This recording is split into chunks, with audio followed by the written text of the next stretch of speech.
বানালাম কচি আম দিয়ে কয়েন চিংড়ির ঘি রোস্ট। চিংড়ি মাছগুলো ধুয়ে বেছে নিয়েছি, একটু বড় চিংড়ি, বাগদা চিংড়ি।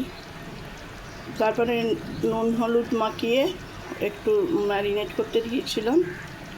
এবারে কাঁচা আম একটাই চিড়ে নিয়েছি 4 ফালি করে খোসা ছাড়িয়ে।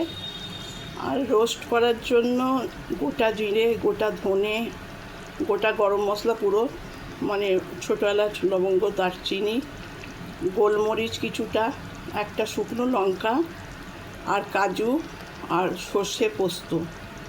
সর্ষে পোস্তটা ভিজিয়ে রেখেছিলাম মিক্সিতে, পেস্ট হয়ে যাবে ভালো বলে। আর এই সমস্ত মশলাগুলো ভালো করে কড়াইতে রোস্ট করে নিয়ে ভেজে নিয়েছি। নিয়ে চিংড়ি মাছে ম্যারিনেট করে রেখেছি টক দইয়ের সঙ্গে। তারপরে আদা, পেঁয়াজ, রসুন, টমেটো ভালো করে পেস্ট করে নিয়ে কড়াইতে ঘিয়ের